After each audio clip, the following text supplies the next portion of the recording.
But see, one person wasn't just getting one thing. So I'm gonna put this one. This can go here. Like, I'm coming, but I'm about to get for my mom, my dad, like everybody get stuff, not just for themselves. So it went crazy. And that's what Appreciate It ain't no way. It ain't no way it would fit that perfectly. It ain't no. You see how much space is? Yeah. Ain't no way that would fit that perfectly. Yeah. You're at 109 right now.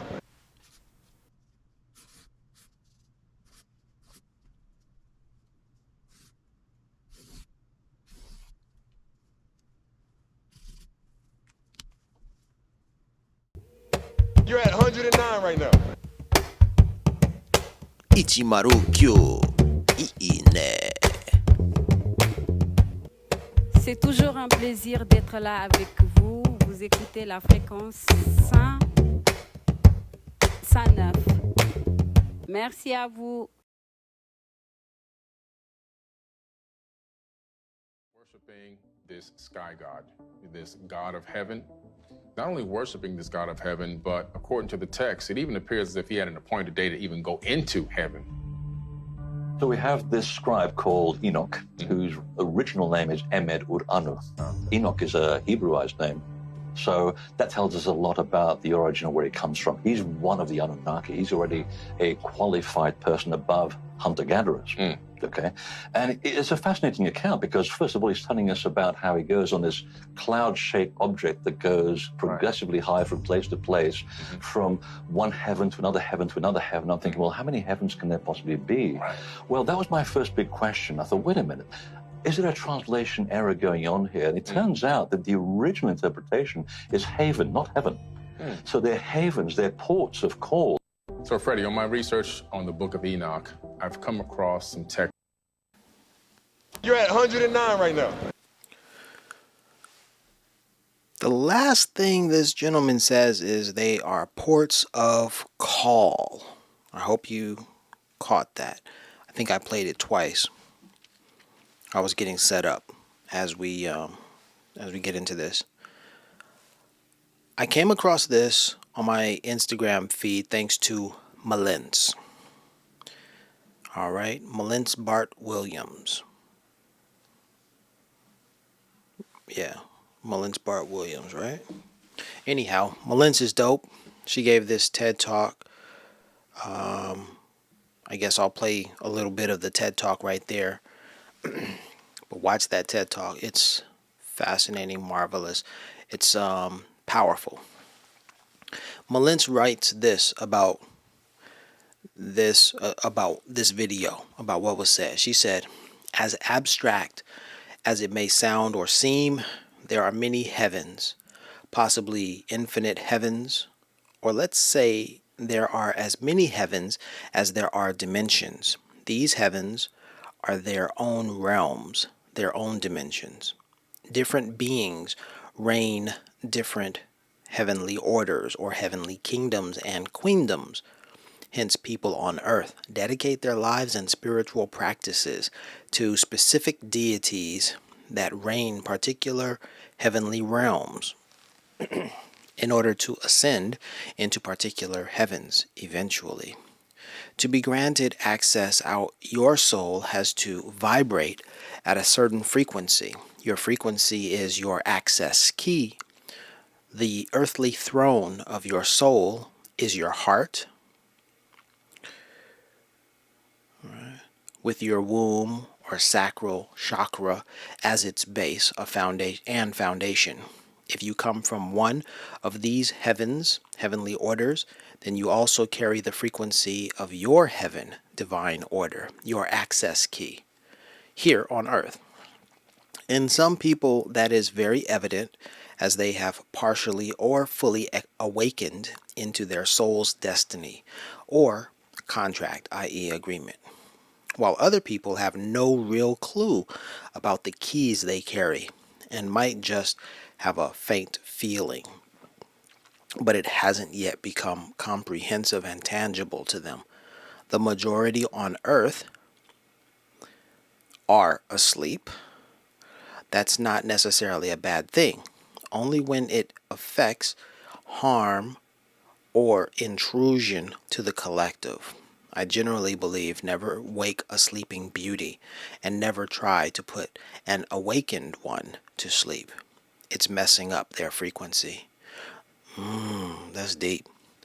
Those who are ready will awaken when their soul prompts them to. Those who are asleep can only fathom that state for the time being. Awakening when the time isn't right can be very traumatic and lead to things we doom as schizophrenia, while awakening at the right time in the right context is sheer bliss.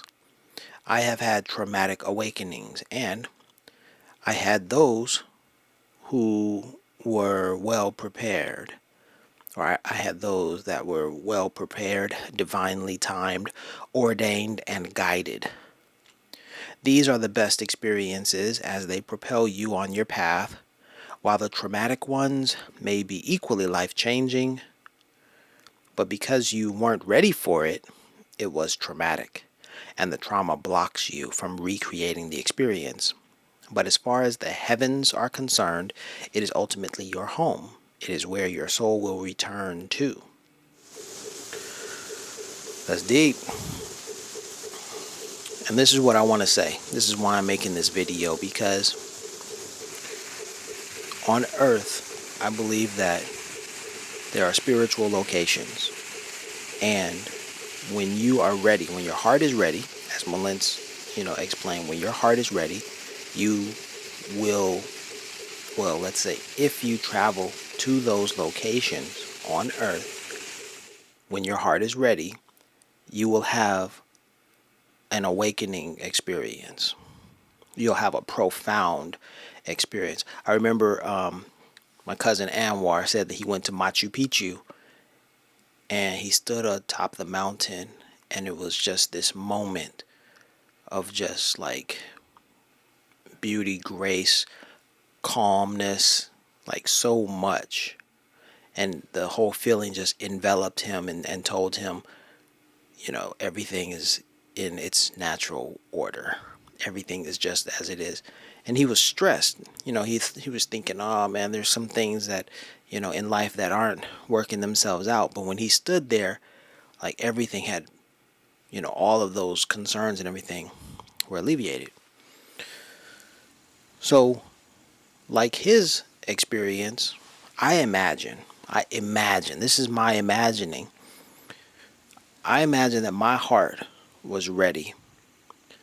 Of course, my pocketbook was ready as well to take me around the world. And so when I got to Machu Picchu, it wasn't the first time that I went to Peru, mind you. First time I went to Peru, I didn't go to Machu Picchu.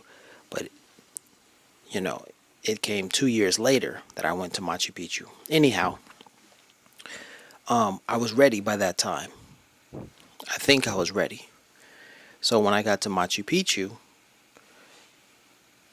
like the video that we just watched, that the video that Mallence wrote about, the gentleman says at the very end, he says, points of call. Enoch traveled to these havens, and they were points of call. It's like points where your spirit is called, and where your spirit resonates, your heart resonates. Things, you're supposed to be there, right? When you're ready, you're supposed to be there. So for me, what I'm saying is travel. I'm promoting travel. Yo, you got to travel. You got to. In the process of traveling, you're going to get into a rhythm, I guess. Yeah, like, okay, here's an example. Anthony Bourdain said that the experience of him walking through customs was a very Zen-like experience, because he said he had to release everything. Because, if you go through customs, they're going to tell you, remove your shoes, take your belt off, there should be no liquids, and just a whole laundry list of things that you're not supposed to, bring onto the airplane, and rules and things that you're supposed to follow. And it can be a very big hassle and very time consuming. But Anthony Bourdain said he had traveled so frequently that it became a very Zen-like experience because he let everything go. He wasn't wearing a belt, for instance. His shoes were easily removable. He didn't have to tie them up or unzip them and go through this whole, I don't know, kerfuffle or whatever you want to call it, hullabaloo. It was just slide them off easily, you know, and he didn't pack any of the things that would set the alarms off, so he just slid right through. It was very zen, very, very smooth process. And through the process of traveling more and more and more, then that kind of, you learn how to avoid those pitfalls. You learn how to navigate. So what I'm saying is throughout all of my travels, I've been to 40 countries, you know, I've been blessed to be, you know, to travel to 40 countries. I was being prepared for these journeys, my heart, you know, was being prepared for these moments. And when I got to Machu Picchu, when I got to the Pyramid of Giza, when I got to Angkor Wat, when I got to in Havana, Cuba, when I got to what is it? Not Tenochtitlan, Tenochtitlan. I think that's how you pronounce it in Mexico. Where else? Oman, Saudi Arabia, you know, in Spain. Yeah. Anyhow, Ethiopia, of course, I can't forget Ethiopia. So anyway, so when I was hitting these locations, then it was a very, very real experience for me to be like, wow, I'm supposed to be here. You know, this experience is resonating deeply with me. And I was able to, you know, see the history, touch the history. You know, everything became very real for me. And the reason why I'm talking about this is because of 109. Because I was traveling and I was also encountering those numbers. And those numbers, they felt like they were greeting me. Hello. They were saying hi to me. And they were welcoming to these locations all around the globe. Atop Machu Picchu. I made it to the top of Machu Picchu. I checked my watch. Or no, I didn't check my watch. I had a cell phone. I checked the time on the cell phone. It was 10:09 a.m. when I reached the top. I was in Havana, Cuba. I opened the book about Che Guevara. I was reading this book about Che Guevara. Opened the page. They said he was shot on October 9th. That's 10/8 or 108. And then he was killed on October 9th. That's 10/9 or 109. So I was like, I was having an experience with these numbers. Like there it was in Cuba, in Peru. I was in Saudi Arabia. I had just gotten off the airplane. I was waiting for my taxi. The taxi pulls up. The license plate is 109. A few other numbers. Like these things happen. So it was just a matter of traveling and encountering these things. I don't think they were coincidences. I don't think they were coincidences. I think like Enoch, traveling through these heavens, these havens, these planes. These planes are points of call, like the universe is calling, or the earth. The earth, you know, is calling us, and we need to physically be, you know, place ourselves in certain parts of the world, because there's like some energy there, some really good energy, you know. It's a very important thing. You get to the pyramids and it's an amazing experience. I was going to read what I wrote about this. Let me see. All right, let's go. I'm going to read it here. I said to Mallence, thank you for consistently sharing new ideas. You're a true goddess and spiritual warrior of the highest order. Personally, I didn't follow forbidden knowledge, but only until recently when Kyle Copeland recommended I follow him.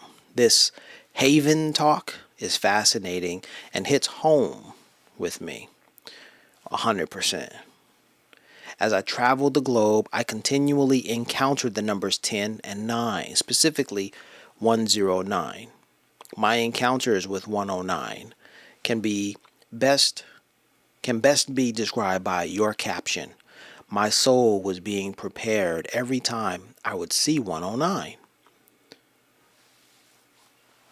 And when I encountered 109, it was like a shot straight to my heart and psyche. A cool sensation washed over me in those instances.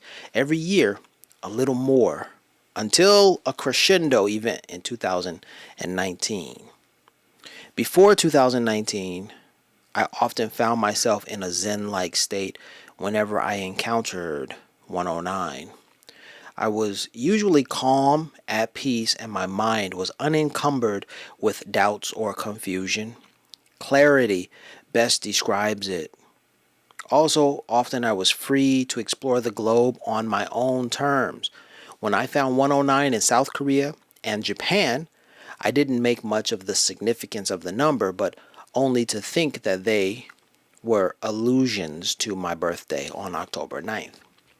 However, it was after randomly finding myself encountering this number in Ethiopia, Peru, Bahrain, Saudi Arabia, Mexico, Ireland, Sweden, and Ghana that I began to associate my travels with these numbers, and it all made sense. I think that's what I was trying to say. I noticed that going to temples and highly spiritual locales like Machu Picchu, the pyramids of Giza, Lalibela, and Aksum primed me for the true meaning of 109. When the 109 sightings began to make sense, then the 109 sightings began to make sense. Lastly, it is no mistake that iSee109, even though 108 is an even more sacred number. In fact, the mala bead necklace, got my little Buddha statue here, rocking the mala bead. That's some incense I was burning that I'm blowing off of this statue. Pardon me, pardon the dust. It was Buddha right there. I picked this up in Little Tokyo and put the mala bead necklace around.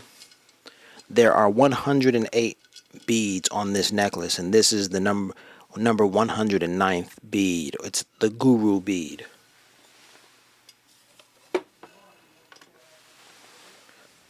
Let me continue. In fact, like the mala bead necklace, even though 109 beads are key, it is the 109th bead that holds the necklace together.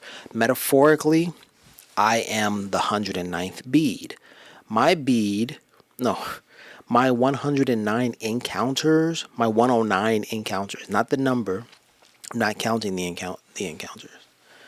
But my 109 encounters were moments of awakening, just as you described, Mallence. They were well prepared, divinely timed, ordained, and guided.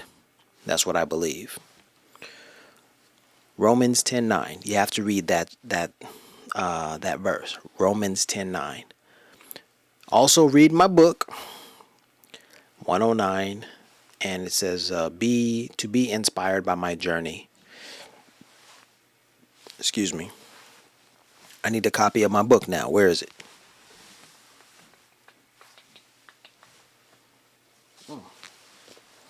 Oh, this is the display only copy right here.